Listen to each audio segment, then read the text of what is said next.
Jai Shri Krishna. Krishna Janmashtami is around the corner and everyone is busy preparing for it. So am I. However, this time I am relatively more free. So, as I look back and try to remember the various stories associated with Lord Krishna, a second thought occurred to me.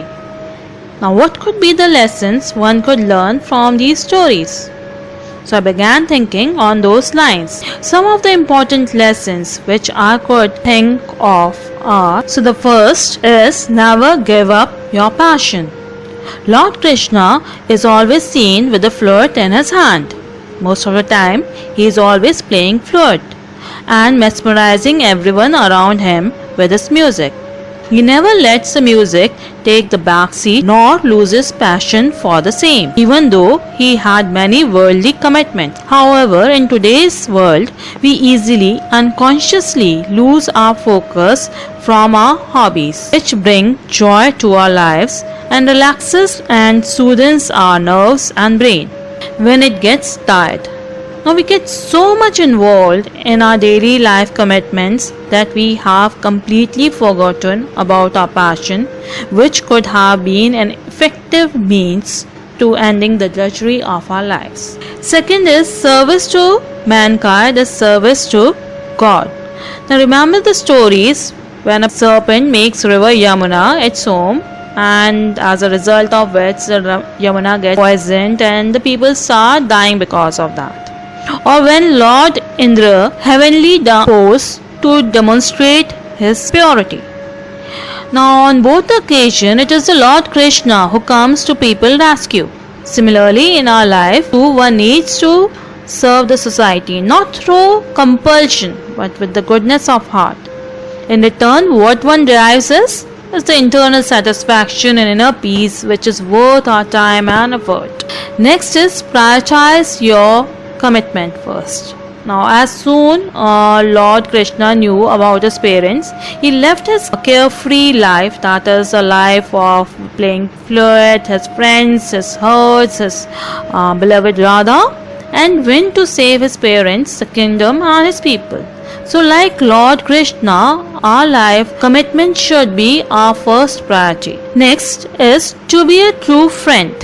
Now remember the story of Sudama, who was a good friend of Lord Krishna, and when Sudama became very poor, that he could not or he could hardly make both ends meet, he approached Lord Krishna for help. But on reaching there, he could not have the courage to ask for the same. So he returned home and on reaching his village was shocked to see the palace in place of his house, and handsome clothes and wealthy jewelry. Lord Krishna, being the genuine friend, understood the Sudama's plight even without Sudama uttering a word.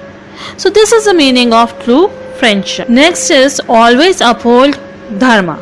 Now when Kurukshetra war was going strong and Kauravas were losing men at an alarming rate, now out of frustration Duryodhana accuses Bhishma Pitama of fighting half-heartedly as he was loyal towards Pandavas. Now which infuriated Bhishma and he took the war to prove his loyalty. When Draupadi learned about it, she approached Lord Krishna and urged him to give him words that no harm would befall on Pandavas. Krishna not only gave his words but also kept it and delivered the Pandavas unharmed from the war. Next is to respect women.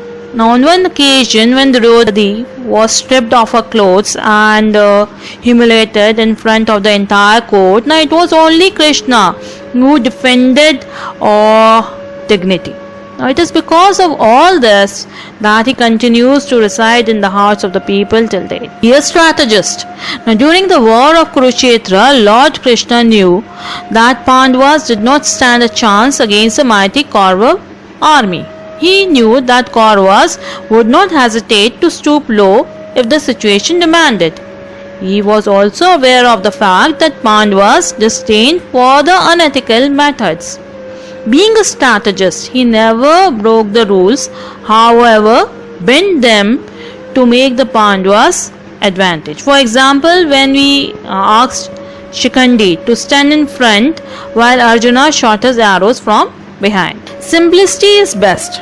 Now, though Lord Krishna ruled over the splendid Dwarka, he also donned the role of humble charioteer in the war of Kurukshetra.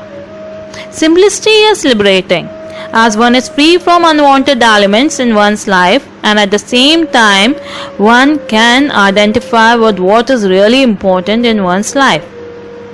It definitely helps by putting a stop on all those who are attracted towards you just because of your possessions. Equanimity of mind. Equanimity of mind is very important whether it is good or bad time, joy or grief, when someone praises you or censures you, whether you are with your friends or foe, especially during trial times. Panicking about it will not deliver us from that unpleasant situation, nor will soothe out. The life of Lord Krishna was no short of upheavals, but he maintained his calm and composure and won all the situation. Even his Sri Bhagavad Gita prescribes to maintain equanimity under all conditions. Always wear a smile. Last but not the least, always wear a smile. The best thing which I liked about Lord Krishna is that he is always smiling, whether the situation might be in his life. A wonderful lesson which I learned, and you should all learn, that is always put a smile on your face, whatever the odd situations might be there in your life. So that is all that I learned, and do let me know about your learning, what lessons you all learned from the life of Krishna in the comments section. So if you liked this video, please do subscribe to my channel, share it, and keep watching it. Thank you very much.